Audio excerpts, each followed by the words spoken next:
Bienvenue à tous sur Afrique Sport pour la matinale du samedi 15 avril 2023 que nous débutons avec la FECAFOOT. Le tribunal arbitral du sport a tranché et la décision est en défaveur de la Fédération camerounaise de football. Jean-Manga Onguéné, 76 ans, directeur technique national entre 2010 et 2017, avait déposé une plainte au TAS le 7 décembre 2021 en vue de revendiquer ses arriérés de salaire. Plus d'un an plus tard, ce 14 avril, le TAS a rendu sa sentence. Il y est indiqué que la Fédération camerounaise de football se doit de verser la somme de 229 425 000 francs CFA à l'ex-DTN, en plus d'un peu plus de 2 millions de francs CFA d'arbitrage. Manga Onguéné a été nommé directeur technique national en 2010 par le ministre des Sports et de l'Éducation physique. En 2017, suite à de gros soucis de santé, il avait été remplacé par Jean-Paul Akono, qui a assuré l'intérim avant que Serge Noah ne soit nommé en 2019 comme DTN. Partons en Tunisie. Le footballeur tunisien Nizar Issaoui est décédé après s'être immolé par le feu. Alors qu'il était tiré d'affaire malgré des brûlures importantes, Nizar Issaoui est mort. C'est son frère Riyad Issaoui qui a annoncé la nouvelle à l'AFP. Il est mort hier soir, jeudi 13 avril 2023, et sera enterré aujourd'hui. Aux dernières nouvelles, Nizar Issaoui a été brûlé au 3e degré. Transféré dans un premier temps à Kairouan, le footballeur qui était son club avait ensuite été évacué à l'hôpital des Grands Brûlés de Tunis où il a succombé à ses brûlures. Après l'annonce de sa mort, des heurts ont éclaté dans la localité d'Afouze, a rapporté l'AFP. De jeunes manifestants ont lancé des pierres contre des policiers qui ont riposté par des tirs de gaz lacrymogène pour disperser la foule. L'attaquant de 35 ans avait été accusé de terrorisme au poste de police d'Afouze alors qu'il s'y était rendu pour dénoncer un marchand de bananes qui pratiquait des prix supérieurs aux standards fixés par le gouvernement, 10 dinars le kilo au lieu de 5. Nous voici arrivés à l'instant quiz avec 3 indices pour connaître notre joueur mystère du jour.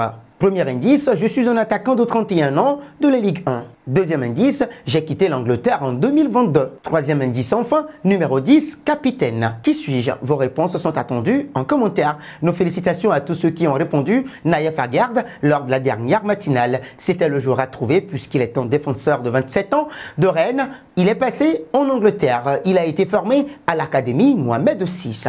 Parlons mercato. Les prestations d'Ismaël Benasser à l'AC Milan n'échappent pas aux radars anglais. Buteur en quart de finale allée de Ligue des Champions face au Napoli 1-0 mercredi dernier, le milieu de terrain algérien s'est imposé depuis quelques saisons maintenant comme un homme clé des Rossoneri et l'un des tout meilleurs à son poste en Italie. Sa régularité au plus haut niveau plairait beaucoup en Premier League et particulièrement du côté d'Arsenal. Selon Football 365, relayé par The Sun, les Gunners pourraient accélérer dès cet été afin de recruter Le Fennec, déjà passé par le club entre 2015 et 2017. À l'époque, le natif d'Arles n'avait disputé qu'un seul petit match sous les ordres d'Arsène Wenger avant d'être prêté à Tours puis cédé à Empoli. Désireux de renforcer son milieu de terrain, Mikel Arteta piste depuis un long moment Declan Rice et Moses Caicedo, deux joueurs a priori plus chers que Benasser.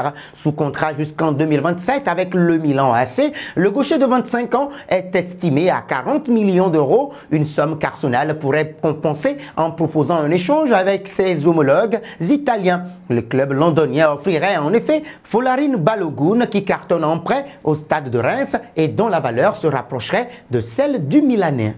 Filons au Barça. Ousmane Dembélé est enfin sur le chemin du retour. Éloigné des terrains depuis le 28 janvier à cause d'une blessure aux ischio-jambiers face à Girona, l'international français est absent depuis 2 mois avec le FC Barcelone pour un total de 14 matchs manqués. Son absence a parfois manqué dans les dernières rencontres au sein d'une attaque catalane en manque de solution, mais Xavi Hernandez va enfin pouvoir compter sur l'ex-attaquant du Stade Rennais. Selon Sport, Ousmane Dembélé, 27 ans, pourrait reprendre l'entraînement collectif à partir de la semaine prochaine. Le Barça se veut prudent et mise pour un retour sur la pelouse du Rayo Vallecano lors de la 31e journée de Liga.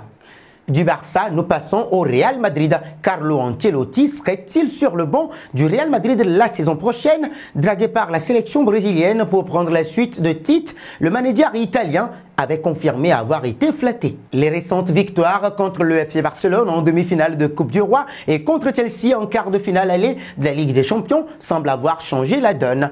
Présent devant la presse avant le déplacement à Cadix en Liga, Carlo Ancelotti va continuer au Real Madrid jusqu'à la fin de son contrat, soit la fin de la saison 2023-2024. Je me sens fier. Jusqu'à présent, c'est un tour réussi. J'espère pouvoir continuer. Je suis très fier de ce que j'ai accompli. Le président a toujours été très affectueux avec moi et continue de l'être. Nous devons regarder devant. On sera là la saison prochaine sans aucun doute car on va respecter le contrat. La Saint-Lin-Saint-Haut est prévenue et c'est d'ailleurs le moment d'interpeller les supporters du Real Madrid. Voudriez-vous voir Carlo Ancelotti rester en poste? Vos réponses sont attendues en commentaire. Terminons au Bayern. D'après les informations du journaliste allemand Florian Peterberg, souvent informé, bien informé d'ailleurs, sur le championnat allemand, le vestiaire du Bayern Munich aurait été choqué par la violence de l'altercation entre Sadio Mané et Leroy Sané et particulièrement par le comportement de Sadio Mané très critiqué. En conséquence, de nombreux joueurs s'attendent à ce que Sadio Mané quitte rapidement le club bavarois. On attend maintenant de voir quelle sera la réaction officielle du Bayern Munich qui reste silencieux pour l'instant. Selon l'entourage de Sadio Mané, le joueur sénégalais prouvera sa valeur sur le terrain lors des prochains matchs et si la situation s'empire et n'évolue pas pour Sadio Mané, un départ pourrait bel et bien être une solution. Et à suivre, Agento Secreto sur Twitter, le FC Barcelone, le Real Madrid, le PSG et les cadres de Premier League observent attentivement le dossier Sadio Mané. S'il y a une brèche, on imagine donc qu'ils essayeront d'aller se renseigner auprès des représentants du Sénégalais. Un dossier à suivre. Et nous arrivons au terme de cette matinale que nous bouclons avec la question du jour. Selon vous, quel serait le meilleur club pour Sadio Mané? Vos réponses sont attendues en commentaire. Mais en attendant, n'hésitez surtout pas de vous abonner sur Afrique Sport et d'actionner la cloche de notification pour ne rien manquer du football continental et international.